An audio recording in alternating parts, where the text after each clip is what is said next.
My name is Julia Wanjiko, and our guest this morning, our regular analyst, Ambrose Weda, advocate of the High Court of Kenya, wears many other hats as well, board member, Lake Basin Development Authority, canon of the Anglican Church, published author, and soft skills expert. You know, during the day when you want to eat, you will wash your hands and check yourself. But when you are now eating in Karumainu at night, the meat is brought, it has been made by someone who does not wash his hands. So a lot of diseases have been like that. Now that this has been restricted, movement, the excess movements at night, the hospitals are empty. So there has been a good side to it. I think until we are clear that the population is relatively safe from COVID, the curfew has worked well and continues to work. But if we uplift, if we remove it, we will still go back. Weda, let's talk about the Deputy President, who also set tone for Madaraka Day with his reflections of the disruption that the world has faced. Our schools are closed. Our places of worship are shut. Millions of Kenyans have had to leave work. Traders and business people have had their businesses affected. And our life as a nation and as a global community is upside down. This was the first time that the President and his deputy were seen together in public for almost 2 months. What did you make of their body language? I think it appears the President was compelled to be near his deputy. I remember on the local TV station I had said, this is not a personal affair for the President and his handlers to refuse to do a national day. If the deputy was to miss, then we would call upon them to give us explanation and tell us when they are going to sort out their tantrums behind the scenes as they leave the stage for other people who will put out differences. There has been, I can see there's a bit of qualms between them, which is not very good for our country. And for that reason, you realize that they didn't talk about our future, our dream. They didn't talk about where do we go from post-COVID as a country. And what the Deputy President was talking about is like, we have lost almost everything. How do we reconstruct ourselves? Businesses have closed. How do we open them? People have lost. How do we recover the jobs? That will be something on the table. But the deputy also knows, and the president knows, that what is on the table? Constitutional reforms. Yes. So if you come and say we want to do this, we want to do that, the president is come and say, my brother, shut up. We are going to remove this, that.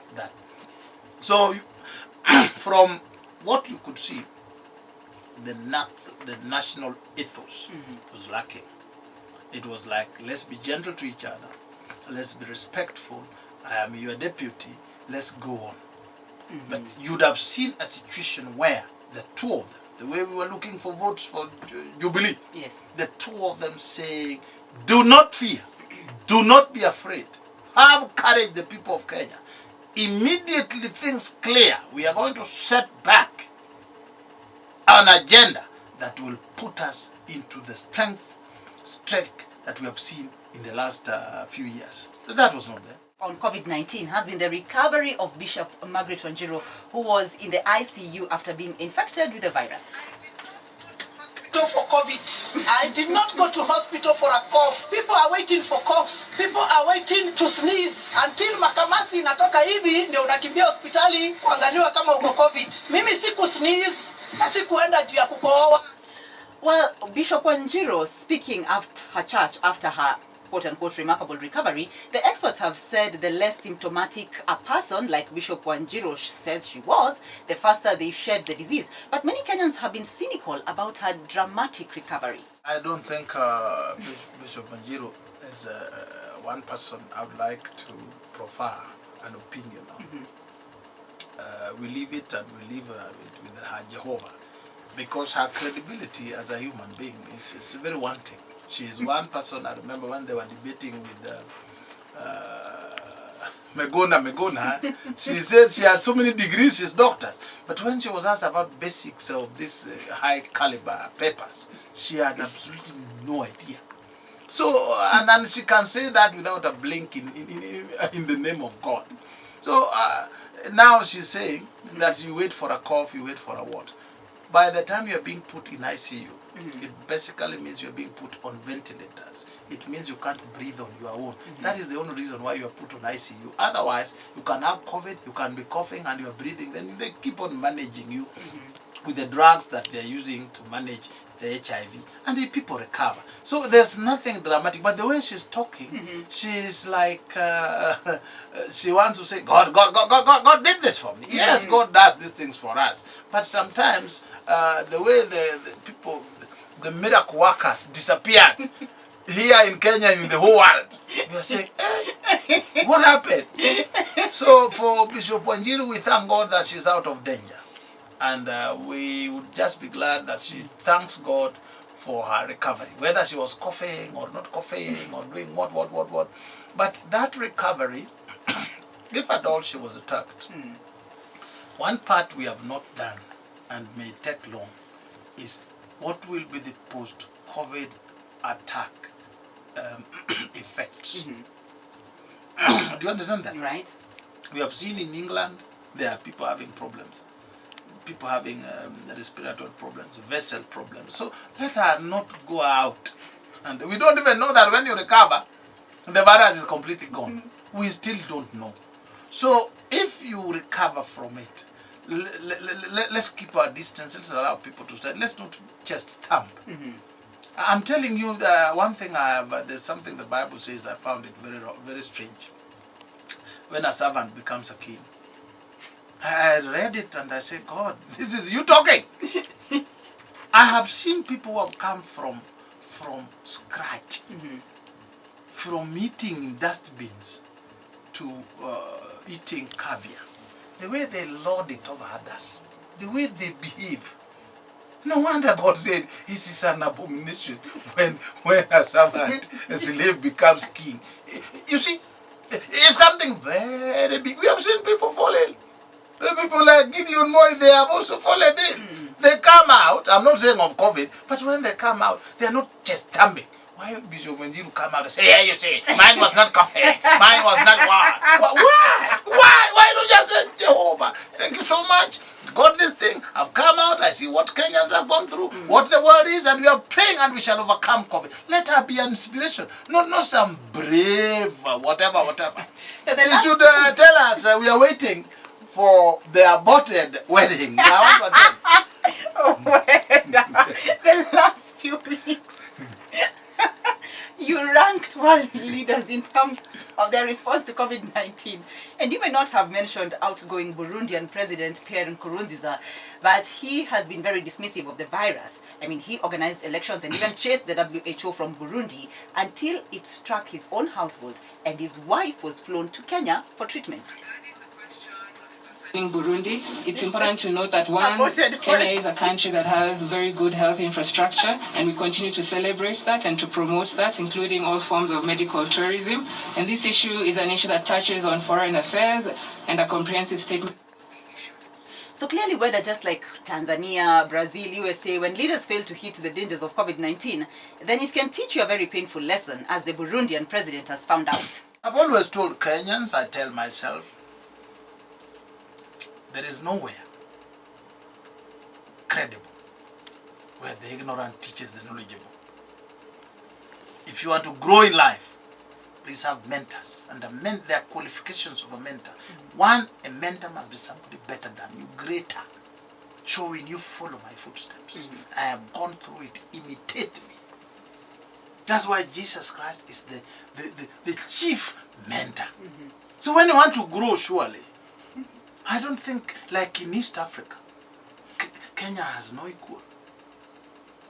We can't go down to checking Uganda, Tanzania. We would actually be desecrating ourselves. Now, Burundi now, we don't even think about it. Whether they are having COVID, whatever, they are not having, because they are not only small. The economy of Burundi is smaller than the economy of Safaricom. You understand? So whether the president is playing football or organizing elections or whatever, we are only concerned when they kill each other. We say, no. And you see, even when they kill each other, do you hear America sending envoys to go and negotiate and force them to come to terms? You saw when Kenya was fighting in 2007. The whole world was saying, no. So, when you see Boris Johnson going to hospital, you understand? Yes. When you see President Donald Trump swallowing medicine contrary to instructions by his own doctors, who are we? Somewhere in the middle of Burundi or Tanzania, you say, we don't believe in this thing. Yes, you don't believe it. You just die. Why did they send the wife here? They would have just prayed the way Magufuli is praying. And we have seen what is happening in Brazil. At least they are honest enough. They test and they bring out the figures. They don't believe in it, but they bring out the even the deaths. They say, yeah, 1,000 has died, but we don't believe in it. That's better. But there are some people who don't believe in it. They don't do the testing. They don't count. So those are countries that we privately pray for. I've always prayed. The other day, last Sunday, we were praying for America, that the president also may receive some more wisdom. We have prayed for Tanzania, that God preserves the people, because sometimes when the Bible says when some kind of leaders are leading, the people suffer. Yes. And you can see the suffering in Tanzania as compared to Kenya. We are neighbors. But here, you have seen the president says, since we don't know, and they say we do this, it doesn't do us any harm. Surely it doesn't do us any harm to keep distance, does it? It doesn't. It doesn't do us any harm to wear a mask. It doesn't. You say it may work, it may not work. Yes. But in the circumstances, we don't know. Let's wear it. That's where we are going. All eyes were on Aden Duale when the Jubilee parliamentary meeting was held yesterday. I mean, I didn't have an accident. Anybody, including myself, any member in our coalition can fit into my shoes. So what we have done is exactly what we did in 2017 when we made changes every time a party meets. Duale sounded quite relieved yesterday, but for how long can he last as leader of majority, considering some Jubilee MPs are already calling for a vote of no confidence in him? It's not about them. It's about the president. If the president says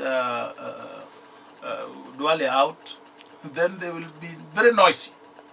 And if they were to say, we want a vote of no confidence, then the president say, hey, who is that who is wanting a vote of no confidence? You will hear them say, Your Excellency, you only say you want a vote of confidence in Duale. So don't listen to the MPs. Those ones are charlatans themselves. They are just looking next elections or whatever. And some of them, you know, when they went to parliament, they were on tuk-tuk and motorbikes. Then suddenly you go there and you find yourself in a 7 million worth of a four-wheel drive cool car, and then you place your hands in here and there, so that the president says, if you dare me, I will send this here.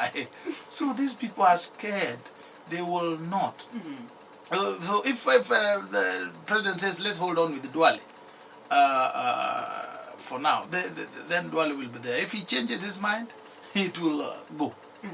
And there will be changes in the committees in the next few weeks. So just as in the Senate, heads are rolling also in the National Assembly. Yes, I think I've told you that there is realignment. There are realignments, I think, so that when the constitutional amendments come, people just cheer. And then they say, yes, we want a new constitution. And then the loyalty is changed to the president. Some people are loyal to the deputy, so you hit them hard. You beat them with the nyayarungu. Then they fallen. In military, you say they are fallen. That is what is happening. When you are removed from a committee, you lose privileges, you lose money.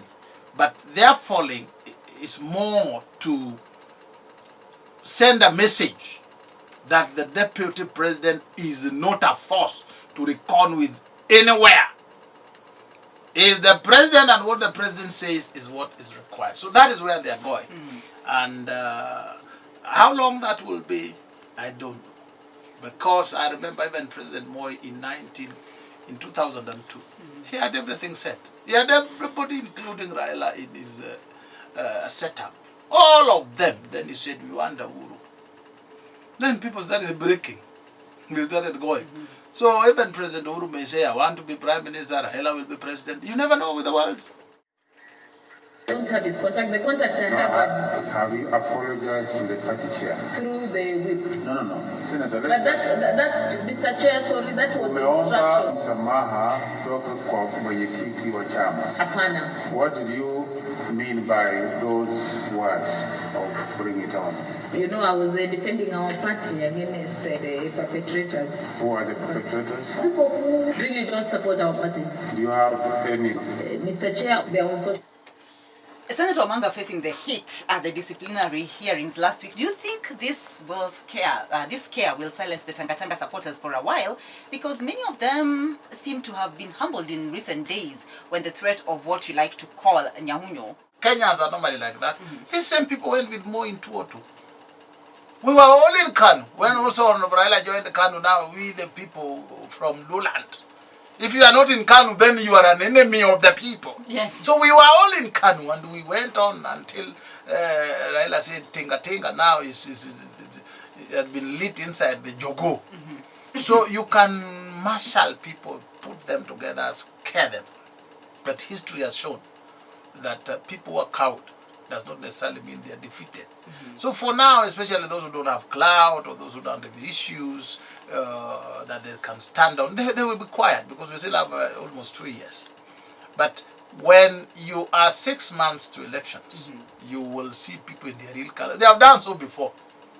Some have defected 5 times.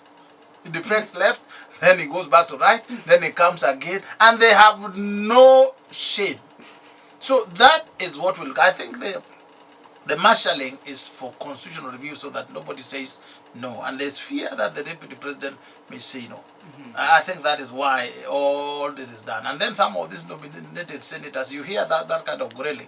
And you know we are going back to the dark days. Yes. There were days when Okeke Amai, the late, may his soul rest in eternal peace, would grill people like that and people would kneel down and do this. My advice to most of these people, please don't get attached to some of these things. Lead a fairly simple, ordinary, basic life. There is one person who is very simple like that. He is called Isaac Ruto. You know that fellow?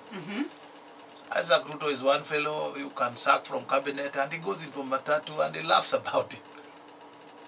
And I think that has kept him going over the years. Moi sacked him so many times, whatever. If you are not attached to some of these things, and you are able to walk out, go home and say, now, I've come by motorbike. Ile gari ya serikali imeenda. Now we are going to change our appetite. A bit of merenda now will be more on the table than roast meat. Now roast meat will be occasionally when visitors come. You just survive these things. Speaking of the Senate, a new deputy speaker was elected yesterday, and she is Professor Margaret Kamar. Having been elected as a deputy speaker of the Senate, do swear in the name of the Almighty God that I will obey, respect, uphold, preserve, protect, and defend the Constitution of the Republic of Kenya. So help me God. Last week you said that it was going to be a candidate that the president best liked that would clinch the seat as deputy speaker. Can we then take it that Professor Kamar was the president's pick? Yes, definitely. It seems if you are talking about the Kanu angle, you are talking about Gideon Moi, you are talking about all this. And then you are talking about slap in the face of the deputy president. This is, I think, his senator. Yes. And he didn't stand up with their side. So it's to show you that we can take on you right at your doorstep. Bring it on at home. So I think she fitted the bill. As a person, she's able, she's competent. She has also good history. She can be very loyal and very good and focused. So it is about the president. It's not about popularity. You have now heard the way Orengo is talking about justice and whatever. If Honorable Raila was to call him and tell him, Honorable Orengo, can you condemn that lady? You'll hear very vicious words from Orengo condemning Professor Kamar and reminding him of the Kanu days, So it is all about the president this time. ODM has also picked up the queue of disciplining errant members of the NASA coalition in the National Assembly. Fungu Wamalo, MP Kiminini, to be removed as the Deputy Minority Whip in the National Assembly and to be replaced by Honorable David Iseli Simiyu, MP Tongare. 2, we have resolved to remove Honorable Aisha Katana Jumwa, MP Malindi, as a representative of the NASA/ODM in the Parliamentary Service Commission and to be replaced by Honorable Mboko Mishi Khamis, MP Likoni. These members have been whipped completely. They will not sit in any committee. They have to go through disciplinary action if they are to come back. Odinga has turned things upside down in our house and expected that the owners of the home will not call him to order. In that regard, because of the goodwill of our people, we caution you not to presume that you can speak for us without our consent. NASA coalition partners are accusing ODM of bullying them, yet ODM says the coalition is dead and partners are free to seek new alliances. NASA died the day Raila was sworn in at Uhuru Park. I don't know why they are flogging a dead horse. He died that time when Honorable Raila cheated them that I'm not going to be sworn in. I'm not going to he made sure they were not there so that his sworn alone, he comes out as very courageous, moving forward, and the rest are cowards. That's the day NASA died. And they said it. They said NASA is dead. There, I think Orengo said it. I think Maguna said it. They said it. And it was dead. So this thing of he's bullying us, and they should chart their own course. The sooner they do it, the better. Now, when Honorable Raila clinched the president, who else does he need? He doesn't need all these guys. He doesn't need them. And they know. So they are actually being prepared for slaughter. So that when you slaughter them, because I think either we want to bring in a party system where you go in and you are loyal to your party. And the party dictates we want to bring in, let's say, a 2 or 3 party, like in America. What I can say is a long shot. Let them wait for the next elections. If Raila is not standing for president, Lula and alone will go haywire. That is a fact. If President Uhuru is not standing for another seat, Jubilee will be scattered left, because our parties are around people. Our party in Jubilee is Uhuru. If he was to say our party is Odi Jubilee, we will be in it tomorrow.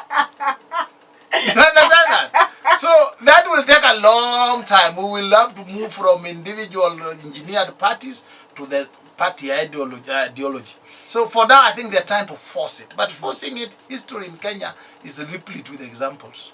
This is Weda fighting back yesterday. He suspended David Eseli Simiyu. He's no longer a Secretary General, and in his place, NEC has appointed Dr. Chris Wamala from The decision to put Honorable Wafula Wamunyinyi as the interim party leader was because amongst us, he is the oldest person with a long relationship with this party. He knows this is a legal process because we believe in the rule of law. So we've allowed the registrar to go through the documents, and we believe and know she'll find that our filing was proper. Weda, what do you make of the events in Fort Kenya, even though the registrar of political parties is seized of the matter and has said Weda should remain as party leader until the dispute is resolved? I think they are trying to destabilize this party so that when even elections come or when there are things, issues come, Weda cannot have a standing. You know, when you want to destabilize people, you destabilize them in terms of parties. And Fort Kenya has known its share of parties, of wrangles. It started as original Fort, Jaramogi, and Matiba. Then it went to Fort Kenya, Simba. I was a member. Then immediately Jaramogi went to be with the Lord. Now it was Honorable Raila and Honorable Wamalwa. And they fought. So fighting has been in Fort Kenya. I think it's part of the keynote, the key foundation pillars of Fort Kenya wrangled. This time, I think those who hosted Wetangula, they did it wrong. It must be notices, it must be at the headquarters, it must be this. But I've just heard, is it not the same Eseli Simiyu who was being proposed by ODM to take some positions? So it is to weaken them, and then maybe, this is my thinking, to do a jubilee on these parties. What do I mean by jubilee? You remember the run-up to last election, we collected all the parties. Yes. Whether the parties had people or there are no people, we collected them and they said, this is a coalition of 1,000 parties. Yes. So maybe some coalition will be made for somebody, where we say all parties have agreed, Ford Kenya, Ford Asili, Ford People, Ford whatever, Ford Wanainji, Ford Wanjiku, all those have been put together. Therefore, whoever is opposing this is opposing the people. That could also be in the offing. How do you do it? Remove the hard-headed Wetangula who may be inclined to join Mudavadi. Mudavadi seems to have decided he will be out to oppose some of these things. And maybe it is an arrangement to isolate him.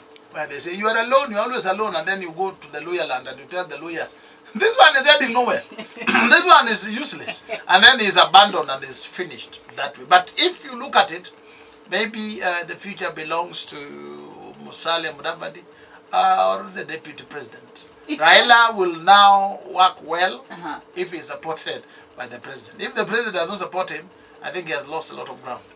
It's hard not to link events in Ford Kenya with the Kajiado event organized by KOTU Secretary General Francis Atwoli during the weekend, to which both Weta and Musalia Mudavadi were not invited. Governor Wycliffe Ambassador Oparanya, Cabinet Secretary Eugene Wamalwa, and Court Secretary General Francis Atwoli in negotiating with the national government for development and other communities in forming a new transformative Kenya. Handshake is for two people. That's what we are saying. Musalia and Wetangula are not part of a handshake. We state categorically that Francis Atwoli, Wycliffe Oparanya, and Eugene Wamalwa cannot speak for the Luhya people. There are people out there who constantly have taken and arrogated themselves the barometer of measuring how well Musalia supports, how well Weta supports, without checking themselves. We want to be able to speak and associate without being assumed that we are being directed or copied. Do you agree with Musalia and Weta that the current turmoil in Ford Kenya has been engineered by Atwoli and ODM leader Raila Odinga? Yeah, I think they're right. They are very right, and I think they are also supported by the president. I think so. And all I can say is the machinations are no different from what happened in 2002. And the challenges we are going to face in the post-COVID era, the suffering that we are going to face, it may not be that you put people together and bundle them. It may be. You hear rumors in the streets now, people are saying, where's Muguna to lead us? We now need someone like a Muguna. It shows you there's something boiling. I'm really burning to ask you this question Yes. before you go, Weda. America is in the midst of one of the worst crises since the civil rights movement in the 60s. The killing of a black man by a white police officer filmed on mobile phone has sparked protests, riots, and chaos right across the US. The provocative reaction of President Trump using police and tear gas against protesters has only added fuel to the fire. Where does America go from this very dangerous situation that confronts it? Now, America has structures to recover. It is going to recover very soon. In fact, if the president had good direction, it would have been able to recover. But it appears things happen in America that enables them to make ground. The death of that Floyd, is he called Floyd? Yes, yes.